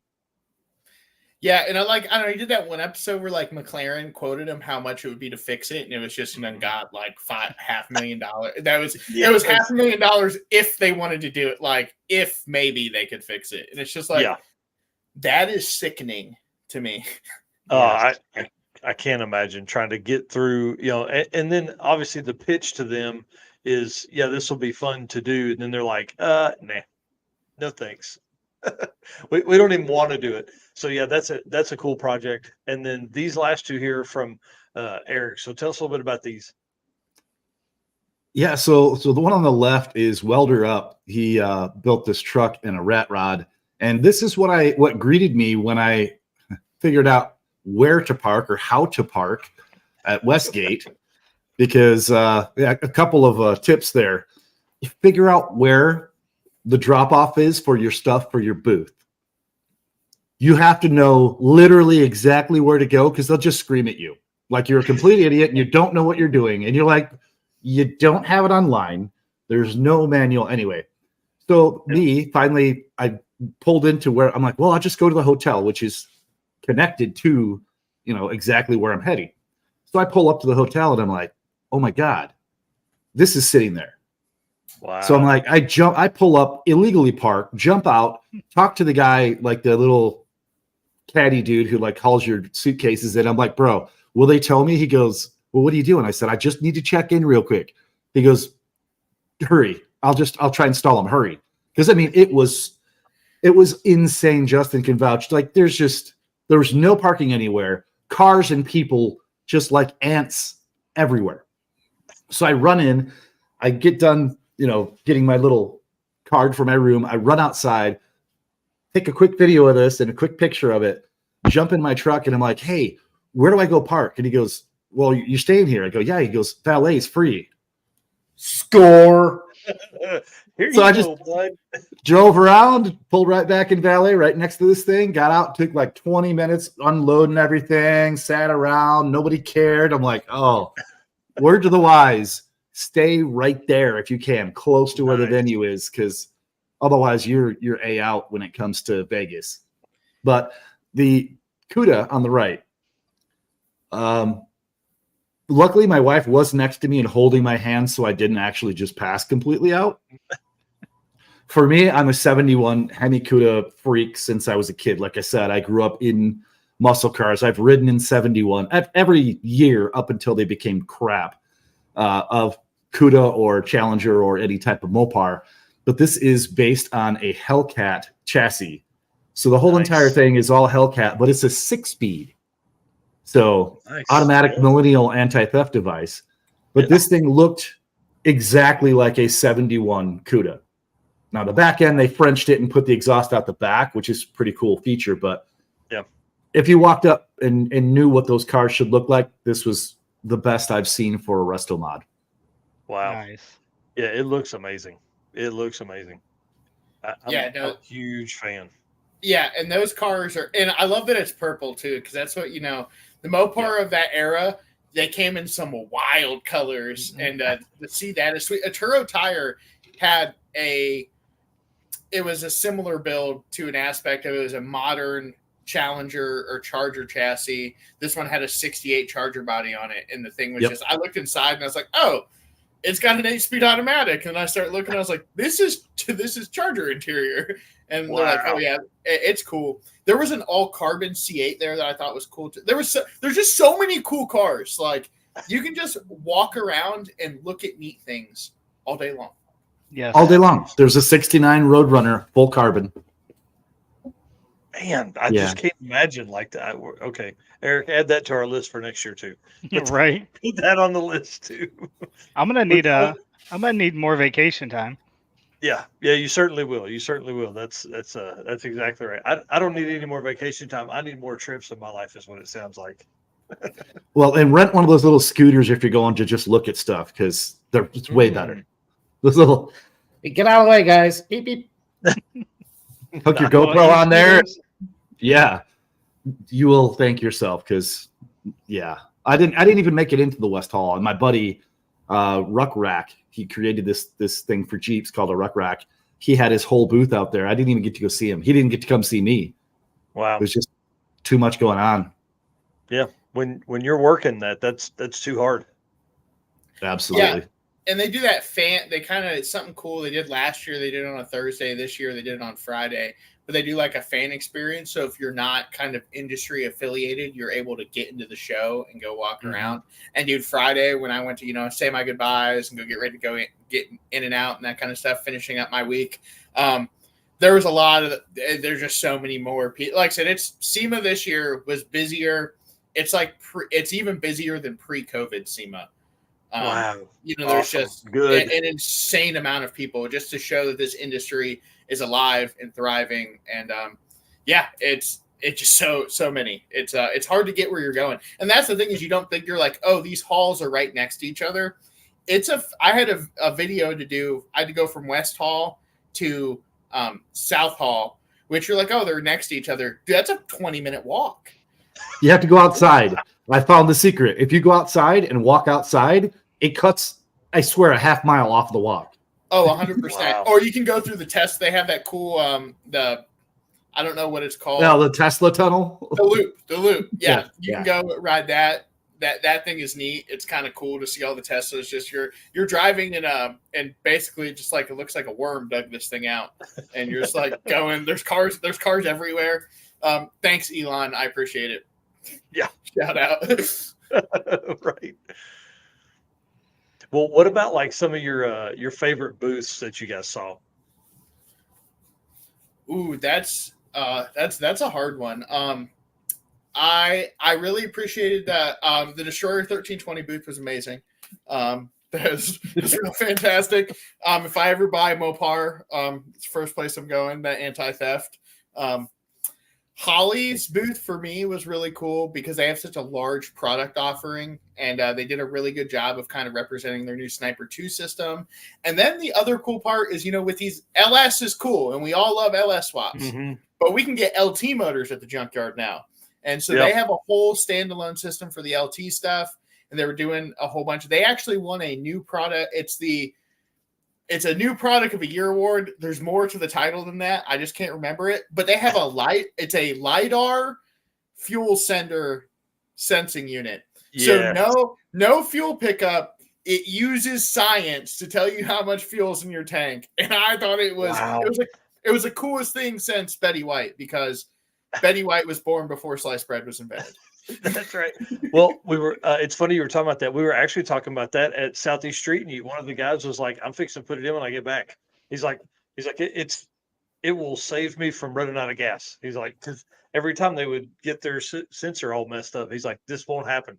So pretty cool. Yeah, no, I'm all about that. That's what when me and we did that 57 Chevy build at Summit, and we drove it from all the way from Summit to Utah to Robbie Layton's place, and then to Hot August Nights over in Nevada. Wow. And the fuel sender did not work until Denver. So you'd get about 126-ish miles, and the thing would run out of gas. And so that is the perfect thing for that, because it was just, we wired the sending unit into the stock gauge, and you kind of tap it on the dash to see how much fuel you actually had. And so that LiDAR would be dialed for an application like that. Yeah, tons. I mean, there was tons of cool stuff. Willwood had an amazing booth that was all brand new and fresh. The Miller booth is always cool because they're welding in the show. Yeah. Oh, wow. Yeah, and then you go over to like the South Hall, which would be like, South Hall is wheels, tires, and tools. So you have Hunter with their massive booth over there, and they have all the machines and their mountain tires doing crazy stuff. And you got to watch like you're walking around in there, and then there's people with those like the tire cheetahs, and there's just those going off everywhere, and you kind of jump a little every time. You don't get used to it. But yeah, there's a ton of cool vendor booths out there. You just got to take it all in. Like I said, I like the Anderson composites because they had a ton. They had a full carbon C8, and then you just see all these cool cars made out of carbon. I know this is not a popular subject for a lot of people, but Tremec had some electric, their new kind of electric transmission, or I should say drivetrain. In their booth, they had an electric powered E-Type Jaguar that is basically looked like the front half of a TKX with an 800 volt electric motor hanging off the front of it. And yeah, there was the electric section at SEMA this year was just it's a cool. It's not here to replace hot rodding. It's here to it's another power form to our sport. Eventually e-drag racing will be something a lot of people are doing. So they kind of had a whole section at the show, emerging electric, and they had a ton of cool stuff down there that just makes you scratch your head a bit. Like the guys that were riding horses in the early 1900s did the same thing when they saw gasoline-powered cars. They're like, that'll never last. Then who's ridden a horse in the last 50 years? It's a pleasure item, dude. Horses, anything that I can't cut the throttle on or it has a mind of its own, I'm kind of out. I can appreciate that. What about you, Eric? What were some of your favorite booths? Let's see. Besides the hand-built one that I made in my garage, right? Which is, I'm just saying, you don't have to be huge and like worth millions to be able to go and enjoy this and be a part of the show, which is really cool. I think it kind of helped us because people are like, well, who's that? Yeah. What are you doing? And I had a guy go, you should be a millionaire. You should have a bigger booth. And I go, thank you for saying that, but what do I need a booth for? See this? Right. See this? Either you want your car stolen or you don't. Yeah. This is good social media marketing. That's all it takes right here. Yeah. How cool. But no. My favorites were Toyota, since it was really the only big manufacturer there, but they really did a great job. Their booth wasn't really a booth. It was a section. And they had some of the coolest Toyota builds I've ever seen. And I'm not a Toyota dude. I mean, I like it for like a work truck. I had a Toyota Tacoma that I drive up mountains and go work on stuff. Not a fan other than that. But they had a really, really cool booth, really cool setup. And then there's wax booths that were in the North Hall. I don't know the name of the supercar, but the thing was full carbon fiber once again. And whatever it was, I don't know the name, was worth more money than I've ever even stood next to in my entire life. So that I had to say that one was pretty cool. But I didn't get a chance to really venture too far. Mm-hmm. I mean, I got to walk past Jay Leno's Demon 170 and his little spray booth, so that was pretty cool. But I really was, jump outside, come back in, grab a sandwich, go to the bathroom. That was it. So, I mean, I really didn't get to gallivant too much, but that's what I got. That's definitely the aspect of working the show is you're like, these are all things you see in passing when you're walking to and from your booth. Like, you're not as kind of working your booth, you're not sticker picking and tire kicking. And you got the blinders on. Picking and tire kicking. Yeah. I mean, that's true. I'll be honest. I do have sitting right across my living room. There is a very large bag of stickers, lanyards. There's some socks. There's people put some real cool stuff out on their booths, and you just kind of it's smile and wave, boys, smile and wave. Just don't make eye contact as you're picking it up. Well, and that's one thing I think Eric and I are going to struggle with is we've set up these meet and greets at like I'm working with Tommy and Jim to do one at the Summit booth, and like it'll be okay. We can only be gone this long because we only have volunteers that can run our booth for the time that we're gone. So we're going to have to really be careful with not getting. Oh, hey, there's some race car friends there. Let's talk to them for a few minutes. It's going to be interesting. Yeah. Yeah. Oh, hey, we need to see these people. David and Tina Pierce are always a great one, but I'll talk to them for 30 or 45 minutes, and I'm not going to be able to do that this time. Yeah, you got to tap them on the shoulder and say, hey, follow us. Come You're back going to and have do to it walk at the with booth. us. Yeah. That's smart. Exactly right. Yep. So, what'd you guys do in the evenings, or were you too burnt out to do anything? So we would walk back through because we were connected to the halls through Westgate. We would walk back through, and you basically walk right into a bar. I mean, there's a bar on your left as you walk in, and then there's a casino to your right. So depending upon how busy the bar was, you'd grab a beer, and then you'd walk over to the casino, sit down, and just relax for a minute.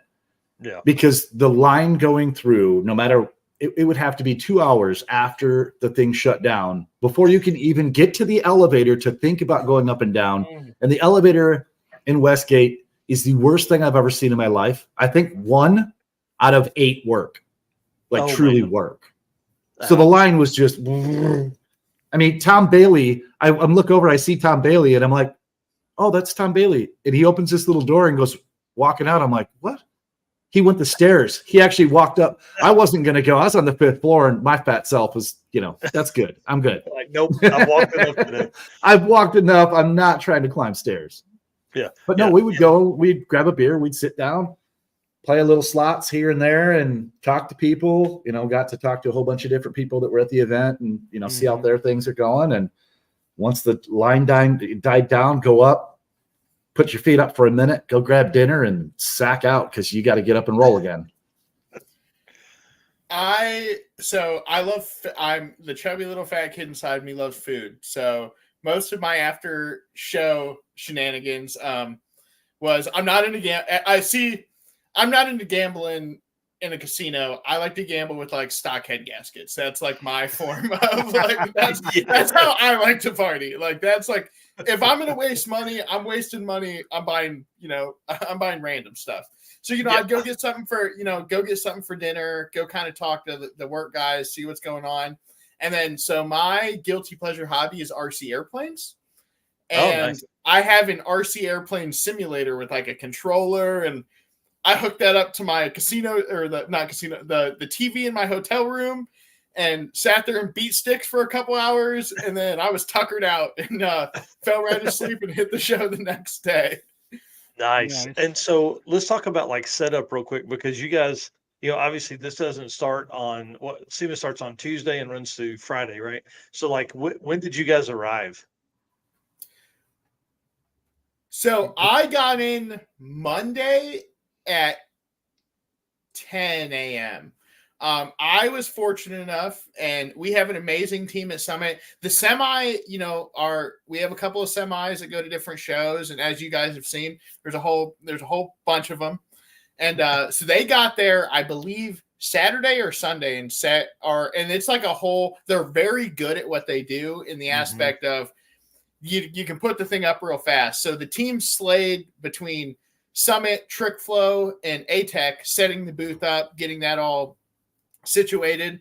So I kind of just showed up to the party. I won't take any credit for all those fine people's hard work. I just showed up with a smile on my face. But we had Project X, which we all know and love, that iconic, Tri-5 Chevy, and then the big red Camaro in the Summit booth outside. Oh, how cool. Dude, it was so seeing Project X in person. I was, again, 12-year-old me. I remember reading Yeah. hot rod magazines and just being like, this thing is so sweet. And to see it in person and like look at it is amazing. But yeah, no, our hardworking summit guys got the booth set up several days before the show. Like you had to be set up on Monday, ready to go, because watching the whole orchestra of stuff being moved in and out of the show is insane. Like it's amazing how it can go from an empty convention center that just had a show in it like a weekend prior to a full out, SEMA. It's wild how that whole thing works. It blows my mind every time. Right. Eric, you're muted, bud. Check 1 2. Check 1 2. Okay. No, so ours was a little different. I woke up at the butt crack of dawn, and we loaded all the stuff in the back of my Dodge Ram 2500 and strapped it all down and started driving. And we ended up there about 2:30. We pulled in, and that, like I said, we tried to find, hey, we're here to put up stuff at our booth at the North Hall. Where do we go? Go around back. Nice. Okay. Well, around back is relative because it's massive. So you got to go down 4 blocks that way, 2 streets later to be able to turn that, because the other road goes that way. You get around. Oh, nice. Luckily, we were able to find where we had to go. So we pull up, and I'm like, hey, here's what's going on. Here's what I have. I had all my credentials and everything. I had my SEMA exhibitor summit person. I was here. I'm paid. Yeah. Okay. So we pull up into this little parking lot, and they pull up with a little cart, throw all your stuff on there. And then my wife had to jump on the cart and find the booth because I had to move my truck immediately. I could not leave the truck there while I went to even see where the booth was. I had the little map that I'd seen when I bought, when I paid for the booth. But I was like, okay, so that's when I went and did the whole fiasco where I saw the welder up truck and was like, how do I park? Luckily, I was able to park there and jog my way back across over to where my wife was and then try and set up the booth. But it really was, it worked out really well. It could have been very bad. Had we not stayed at that hotel right there, this would be a completely different story. Yeah, this 200 KSS saying F1 track being set up made traffic even more fun. Dude, you want to talk about seeing stands in the fountain outside of the outside the Bellagio. Dude, that was the other crazy part. Is so I stayed over at the Renaissance, so on the exact opposite side of the Westgate, next to the convention center, and that big old eyeball thing, spear, right outside my window. I was waking up at 4 a.m. and you look out the window and that thing's just doing some wild stuff. Dude, it looks like an eye sometimes. There's a big old eyeball and it's like looking around at the people on the golf course. And I'm just like, gee whiz, that is creepy. Yeah. Yeah, let the aliens come down now. They'll be like, what is this? Yeah. No, it's you party in the desert, brothers. Yeah. Yeah. That's right. Well, are you guys going back? What's the plan for 2024? Are you going to revisit SEMA? That is, SEMA. It's a kind of so post. We took a 2-year break over COVID. We didn't attend 20 or 20 or 21. But yeah, no, for 24, Summit will be back better as ever. Checking out cool products, seeing those industry people. It's a great show for us, like I say, because we get to see all the people that we have the pleasure of distributing their parts. And it's a lot of fun to see the smiling faces and seeing all those cool new products that we will be able to get in our doors to get to the masses. Yes. Yeah, that's exactly right. Eric, what about you, bud? Well, let's see. I probably am going to wait till March of next year and see what the ROI is on that, because I pretty much sold a kidney to go do all that, being, the smaller business that I am. Oh, yeah. So, we'll wait and see. I have plans. I already have thought out everything I would do, wrote it down, I have a game plan ready to go. And I actually have some cars already picked out, ready to go, lined up, should I do it, that are willing to go and be part of our booth, which won't be a 10 by 10 this next year. It will actually be a booth-sized booth. Yeah, nice. Cool. I just want to see all 4 of us together in Vegas next year eating Yes. In-N-Out, and I will show you guys my favorite sushi spot, which is all you can eat, and it is dialed. Again, fat kid in the candy store. There's something about eating fish in a landlocked state that is interesting, but it's real good. I promise. Nice. Well, maybe you can get us a couple extra spots, and we'll be there. Yeah. We're not doing a booth at SEMA. I'll talk to my peoples. Yeah. I'm in. So what did you guys learn this year? And then what kind of tips do you have for newbies going to SEMA, or maybe that will even apply to us going and having a booth at PRI? So for me, it's especially like on my side of it when I'm doing kind of the video stuff. It's all about, you don't miss any opportunities to like do an interview or talk, like just kind of like Eric said earlier, you never know who you're going to talk to and who that person can be. So put a smile on your face. You're at a trade show with a bunch of like-minded people. Just talk to everybody. Walking shoes is that's my big tip, is invest in a good pair of shoes, because your feet are going to thank you. Lots of water, keep hydrated, take care of yourself. It's a long, stressful week, and and relax at the end of the week, and take lots of pictures so you can reflect on the amazing time you had. Yes. While Eric kind of gives us his stuff, Justin, look and see how many pictures and videos you took, or if there's any way you can find that. Oh yeah. That'll be a very interesting number. Me, I can tell you, I think about that many. Yeah. That's all the time I had. Yeah. Yep. My wife probably has a few more than I do, but no, for me, things I learned. The biggest thing I learned, and this may come across cheesy, but believe in yourself. Knowing you guys are coming from the same cloth that I am, that you're kind of putting your sack on the line to go do this. And it will help grow your brand. It will help grow who you are. Have confidence in your product, and your product is you and the things you are able to give to others, which is a lot of exposure.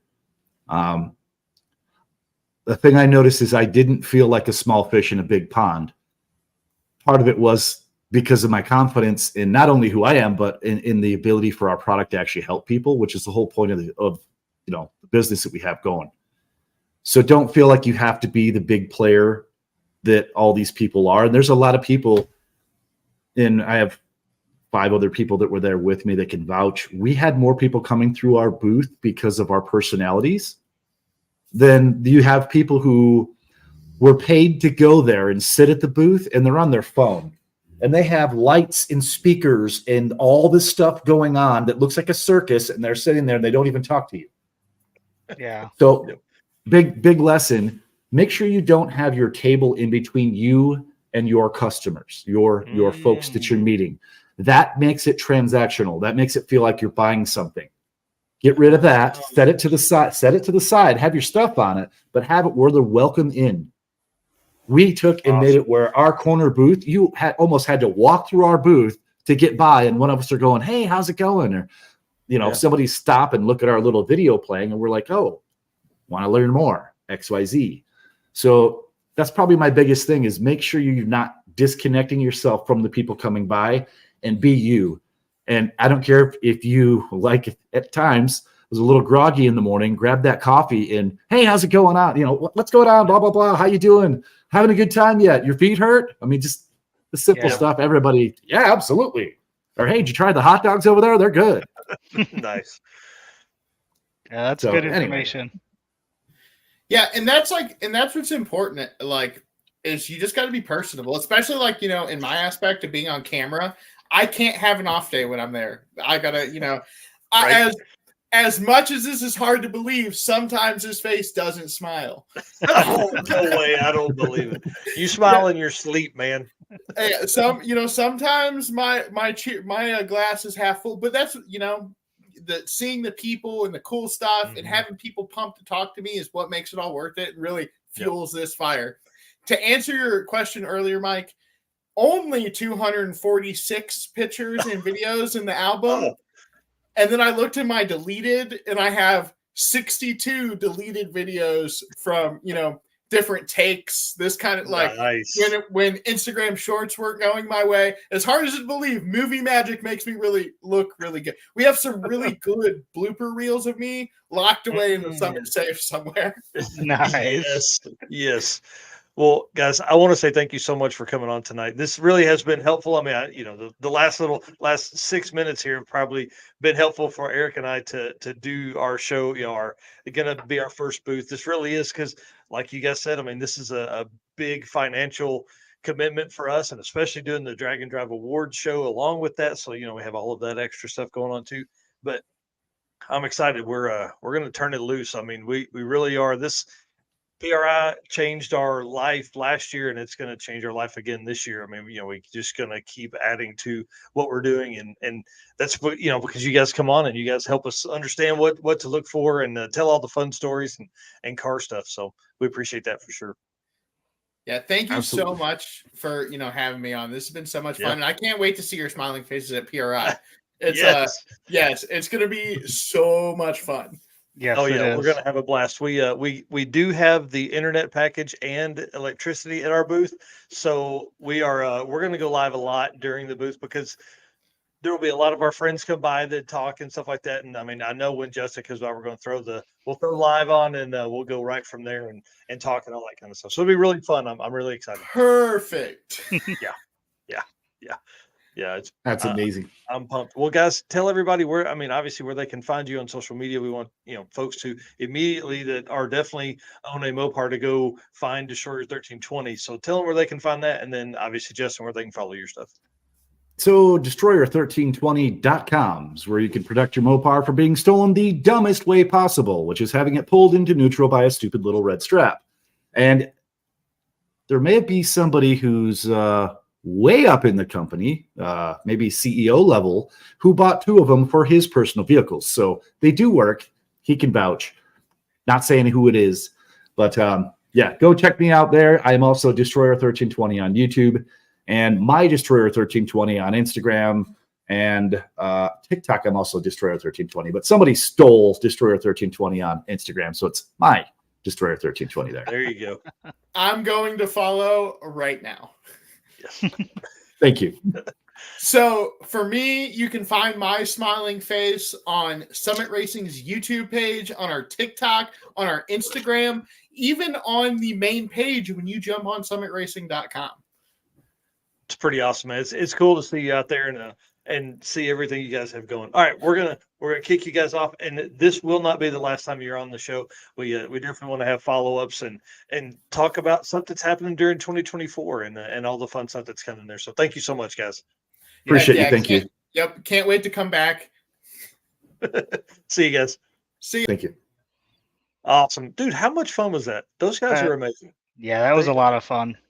Yeah, they really, it's always cool to hang out with all those folks. Well, I did want to check one thing real quick. I wanted to see where we're at. The circuit again has registration open. We are literally 8 tickets away, 8 racers away from being sold out.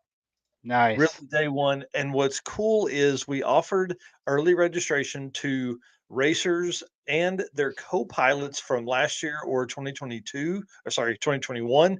And they took most of the spots. And then we had some public spots that were available today. And I'm telling you guys, it's going to be a premier regional drag and drive event. Regional to us means a weekend event, Friday, Saturday, Sunday. 3 days or less of racing constitutes a regional event. And we're going to have a blast. It's going to be crazy. The pre-party is awesome. And I can't wait to do all that. We're going to go over some other stuff with it on Saturday's show.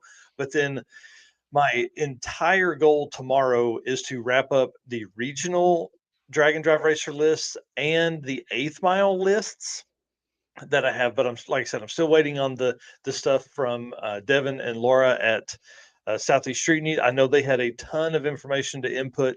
So I look forward to getting that and just running through that. But one other thing that happened this weekend was I saw a gentleman that had a Ford truck, and on the back window, he had Hot Rod Drag Weekend 2015. So obviously my brain starts kicking around and I'm like, what does this mean? What are we going to do? how do I get that information? So I do, internet search trying to find it, and I can't find that information anywhere. And I message the team over there, and they send it to me. So I'm like, "Okay, so now I can add one more layer of drag and drive historical data to the page." So we have a lot of That's stuff awesome. planned. Yeah, there is a little bit of downtime between sick week and the circuit. And my goal for 2024, yeah, A few little bit. weeks, about 6 weeks, 8 weeks maybe. My goal then is to completely revamp our website. I want to essentially build a way for racers and promoters and announcers to be able to go and find information very easily. When events are, that is the first clue. That's the first bit that I'm working on. I've actually been working, trying to understand interactive mapping and how to make it to where you could click on a state and it show the events and dates of that in that state. And just further, we are really going to elevate our game between what we've learned so far and what we're doing next.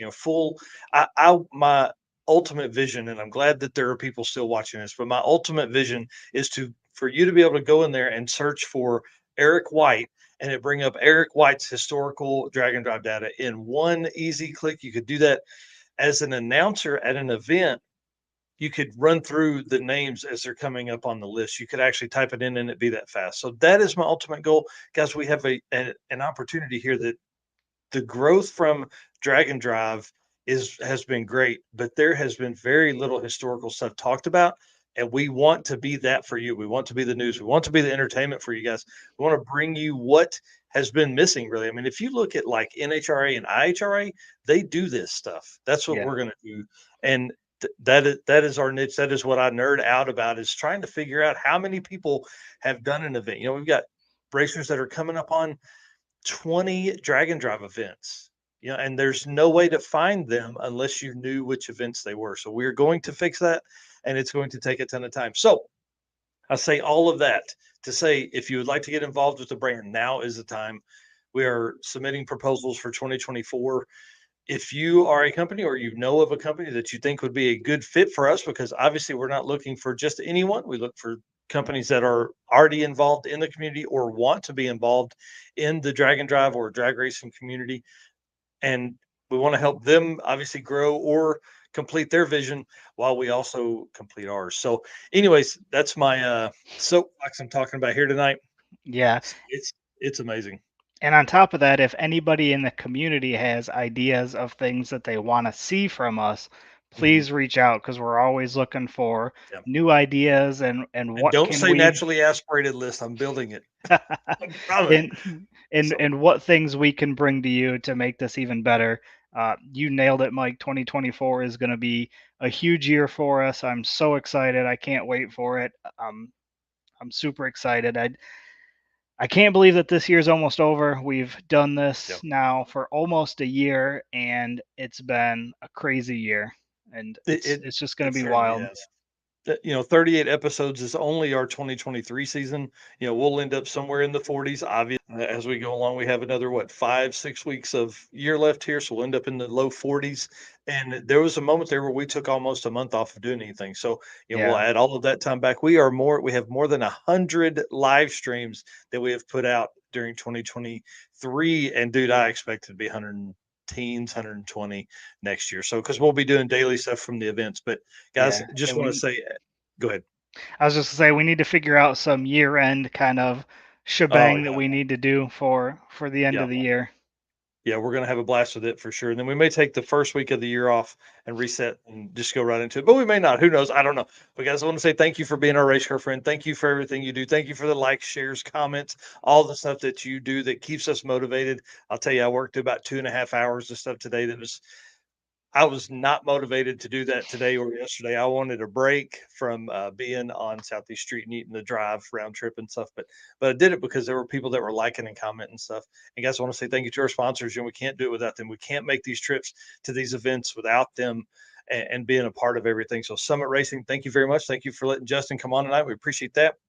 Molly Motorsports, thank you for being a part of our program. And then, of course, obviously, given the tour the other day, Eric Grillo was a super host, and we got to meet a lot of people that are behind the scenes. Howard's Cams, our buddy Luke B up there. That dude is amazing. I can't wait to hang out with him. We're going to see him. We're actually going to be at his booth Thursday afternoon at PRI for a meet and greet for about an hour. Sweet Patina, the first sponsor that came on board with us.